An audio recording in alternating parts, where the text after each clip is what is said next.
எங்க அப்பாவும் ரக்ஷித்தும் பார்த்தீங்கன்னா, பிரெட் ஜாம் வெட்டி பர்த்டே சூப்பரா செலிப்ரேட் பண்ணுவாங்க. அதே நேரம் ரக்ஷித்தும் இந்த பர்த்டே எனக்கு ரொம்ப ஸ்பெஷலா இருந்தது.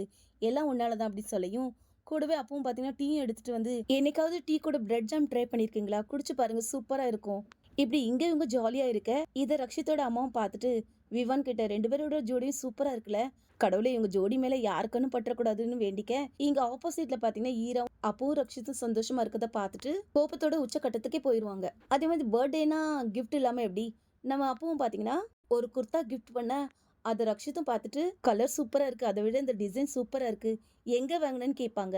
இல்ல சார், இத நானே நெஞ்சதுன்னு சொன்னதும், ரக்ஷித் என் பர்த்டே வரப்போறதே உனக்கு 2 நாளைக்கு முன்னாடி தானே தெரியும். அதுக்குள்ள எப்படி? இதுல குர்தா வேற போட்டு பார்க்கணும்னு வேற ஆசைப்படுவாங்க.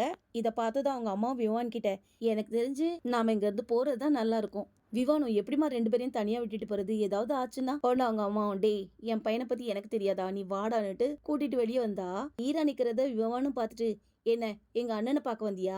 எனக்கு தெரிஞ்சு எங்க அண்ணன் ரொம்ப பிஸின்னு சொன்னதுதான். உடனே நம்ம ஈரம் பாத்தீங்கன்னா அங்க இருந்து வெளியே போயிருவாங்க. ரக்ஷித்தோட அம்மா உண்மை தெரிஞ்சதும் ஒரு விதத்துல நல்லதுக்கு தான். அவளும் மனசுல ரக்ஷித்தை நினைச்சு ஏதாவது ஆசையை வளர்த்துக்க கூடாதுல்ல. சரி வா போலான்ட்டு கிளம்பிடுவாங்க. இங்க ஆர்வக்கலர் நம்ம ரக்ஷிதம் பாத்தீங்கன்னா குர்தாவை போட்டுட்டு வந்து ரொம்ப அழகா இருக்குல்ல. ஃபிட்டிங் கூட பர்ஃபெக்டா இருக்கு. அது அப்படி எனக்கு ஏதாவது மயக்கம் வர வச்சு என் அளவு எடுத்து வச்சியான்னு கேட்க, சார் அப்படிலாம் இல்ல சார், ஒரு யூகம் தான் சொன்னது மட்டும் இல்லாம ரொம்ப லேட் ஆயிடுச்சு சார், நான் கிளம்புறேன்னு சொல்லுவாங்க. ரக்ஷித் பார்த்தீங்கன்னா, இவ்வளோ லேட்டாக தனியாக எதுக்கு போகணும்? நானே ட்ராப் பண்ணுறேன்னு சொன்னது மட்டும் இல்லாமல், அவங்க அம்மாவுக்கு பார்த்தீங்கன்னா, மெசேஜ் பண்ணுறதுக்கு முன்னாடியே, அவங்க அம்மாவும் பார்த்தீங்கன்னா, ரக்ஷித்துக்கு மெசேஜ் பண்ணியிருப்பாங்க. "நீ அப்போ கூட இருக்கன்னு எனக்கு தெரியும். நீ பொறுமையாவே வா, நான் இங்கே எல்லாத்தையும் பார்த்துக்கிறேன்னு" சொல்லி மெசேஜ் பண்ணியிருப்பாங்க. ரக்ஷித்தும் காரில் வச்சு நம்ம அப்புக்கிட்ட ஏதாவது பிரச்சனையான்னு கேட்க, அப்பவும் பார்த்தீங்கன்னா, இல்லைன்னு தான் சொல்லுவாங்க. ஆனால் ரக்ஷித்து பார்த்தீங்கன்னா, உதடு தான் இல்லைன்னு சொல்லுது. ஆனால் கண்ணில் இருக்க தண்ணி தான் காட்டி கொடுக்குதே.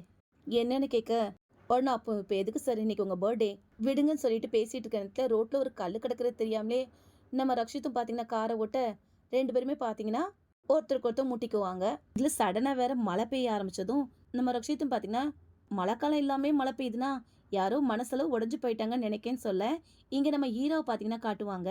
ஹீரோ ரக்ஷித் அவங்களுக்கு இல்லைன்னு தெரிஞ்சதும் மனசு உடஞ்சி கார்ல இருந்து கீழே இறங்கி மலையில உட்காந்து அழ ஆரம்பிச்சிருவாங்க. ஏன் ரக்ஷித், நாளைக்கு முன்னாடி வந்த பொண்ணுக்காக என்ன விட்டுட்டல?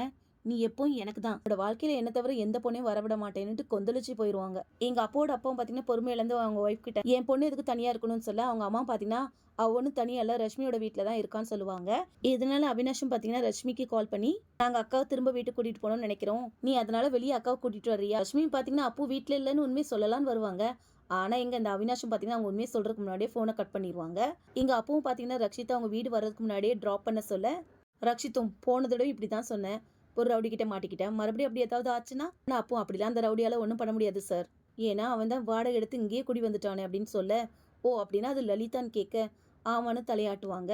இருந்தாலும் ரக்ஷித்தும் சரி வீட்டுக்கு போனது மெசேஜ் பண்ணுன்னு சொல்லியும் நம்ம அப்பவும் பார்த்தீங்கன்னா மைண்ட் வாய்ஸ்ல நல்ல வேளை இவங்க என் கூட வரல, ஏன்னா அவங்க என்ன எங்க ட்ராப் பண்ணணும்னு நினைக்கிறாங்களோ இப்போ தான் அது என் வீடே இல்லையே, மனசு கஷ்டப்பட்டுட்டு அங்கேருந்து போகையும் அப்போட அப்பாவும் பார்த்தீங்கன்னா ரஷ்மி கிட்ட அப்போ எங்கன்னு கேட்க, கரெக்டா அப்பவும் அந்த இடத்துக்கு வந்துட்டு நீங்க எல்லாரும் இங்க என்ன பண்றீங்கன்னு கேட்க, உடனே அவங்க அம்மா இந்த நைட்டு தனியா எங்க இருந்து வர்றேன்னு கேட்க, ரக்ஷித்தும் பாத்தீங்கன்னா உண்மை தெரியாமலே அவ ஒன்னும் தனியா இல்ல ஆண்டி, அவ என் கூட தான் இருந்தா அப்படின்னு சொல்லுவாங்க.